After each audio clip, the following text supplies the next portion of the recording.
Hello, audience. This is your dear friend, Dr. J, and I'm here today in the studio with Donovan Mason. And it's been a while since the last time we viewed on YouTube. We're going to have a subject tonight that's very interesting. First of all, I'd like to tell everybody what we think our guest here, Donovan. Yes, sir. Yes, sir. I'm back. Being with our audience, and I'm pretty sure the audience would like to hear what you have about our subject today. One of the subjects that we like to talk to our audiences about, and it's a growing trend, and it's a growing concern in America about Christianity, religion, the institution of religion, and other religions in America. And as we see different events unfold, you see the rising of the Muslims, and you see other religion that's creeping into the United States, and it's been here for a while. You're looking at the Muslims, the Buddha, the Islamic, and other Hare Krishna, and all other religions that is coming out strong, and it looks like Christianity is taking a back swing. What are your objectives, Donovan, about Christianity in America? Do you believe that Christianity is authentic as they say it is, or do you believe it's just something that's just there? Pretty much I believe it's something that's just there, because every time I go to church or see anybody going, all they want is offering, and they feel like that's the whole point of going, and what they don't realize is that's not the point of going. Well, I think the offering comes from Malachi. When a man robbed God, yet he had robbed me in what tithes and offering. And it seems to be a belief system in the Christian church that monetary value is what God was talking about. And as you know, I know, if anybody do some extensive research, that is not what the Bible is really talking about. A storehouse is a place that you bring your meats and anything that you have in the storehouse. And this consists of a lot of different things. You go into a storehouse, you don't see money in the storehouse. Mm-hmm. You see other things in the storehouse. And what was the storehouse for? The storehouse was to provide to people the needs and the necessities that the people need. I think the whole ideal of tithes and offering was switched to a monetary value and to impress from people to support a religious and a political agenda. How do you feel about that? Yep, I feel like they take the money and they do what they want to do with it, use it for their own personal use, when it should be used for the church. They can't even handle that. They sit there and take it and use it for what they want to use it for, and next thing you know, the church is going down. And they wonder why members are leaving. Do you think that the church objective mission is changing now, since the world seems to be informed? And what I mean by that, since the internet is really providing vast of information, of knowledge, to let people know what they have or what is out there and what is really true advice than what they've been told. Do you think Christianity is really taking a shape in America for a different twist? Or do some people believe that within the next 20, 30 years or another century, Christianity will just vanish? What is your perspective on that? Yep, I think that's real. I think everybody's starting to realize and know what's happening now, and a lot of people starting to really back out of the churches because they feel like, that offering, they taking it and doing what they want, and then it's a bunch of phony people in there, Well, there's a controversy that it seems to kind of put a lot of sword in a lot of the Christians' faith. I'm not going to call a known preacher, but there seems that the money was collected to raise so much millions of dollars for a jet to fly all over the United States and everywhere else to deliver God's word. And that seems to strike up a very conflicting belief system amongst Christianity, because most Christians believe that, we do everything by faith, we live by faith, and there's nothing wrong with that. But just to say that you need a vessel to fly everywhere, is that a necessity or not?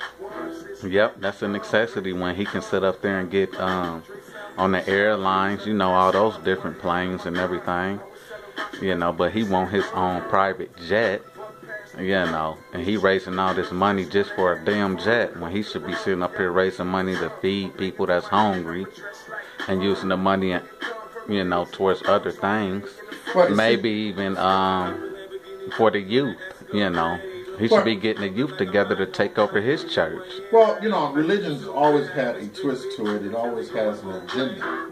A lot of times things are created for a personal agenda. A lot of times it's not for the agenda of the people. And sometimes the people can believe it is an agenda for the people, but actually it's a motivation or agenda of another different type of belief or another type of motive. And it's a hidden motive. And I think that a lot of people begin to see Christianity as face value what it really is. And if you got a lot of preachers that continue doing that, then a lot of people believe that it's really is taken away from the true message of Jesus Christ. What is your concept? Yep, that's really taken away from it because they're not even focused on that. Their mind is in a whole nother episode. They trying to figure out what they about to do with all that money when they get up out of there. Do you think greed is spearheaded by greed? Do you think that sometimes when we get hyped, we see people following? So a lot of people like to be followed by a lot of people. You have rappers that like the audience. You have people that speak in public. And the more audience of people you got, you kind of feel that there's what they call an enlightenment of energy. And a lot of people like that. It makes you feel good. And don't you think sometimes people get caught up on their own personal enlightenment? Yeah, I think they get caught up with all that. With the hype of the energy of the people, and they believe. Yeah. And sometimes I believe what happens, they get lost. Right. Because there's so much hype. Right. That they really forget. Right. What the real purpose is and what is the main purpose of what they're trying to do. Right. And they won't even be honest and just tell the church really what they need. They want to sit up there and try to hide it and talk about, this is what we need. God is going to help me because this is what we need. You don't need no damn jet. He knows that. And you don't need no extra money when you a dang on pastor because you get your own. Well, the young people that's coming out believe that the materialistic of what the old church is trying to pave the way for vision has been kind of clouded because the young people don't really see a building as a necessity for what is the needs of today. We're dealing with crucial matters, and the church is not dealing with that. What the church is doing is trying to say they have visions, but it doesn't affect the community around them and the young people that is the next generation to come. So this building thing and the building projects and all these other things the church is doing, do you think that is affecting young people, or is that just a hidden agenda that the church is doing to feed their own perspective? Right, they using that to feed their own perspective. Instead of taking the youth and getting them ready and bringing them up to where they're supposed to, they taking the money and running off now. It ain't gonna be no churches pretty soon because they all gonna go down. And that's true because there is no young people trying to come into churches because they see what's actually happening. They see their grandmother pay tithes and offer on her life. There was an incident that I believe Preachers.com shared with us. There was an older woman who was over 100-something years who was a member and paid into the church until the time that she couldn't, until she got sick. And it was time for them to do her funeral, which the leadership of the church rejected the family for having a funeral in the church that this woman put all her time and effort in. And so when young people begin to see stuff like that, it's not only young people, but people who might be new in the Christian faith or people that have been in the Christian faith, they see this abuseness.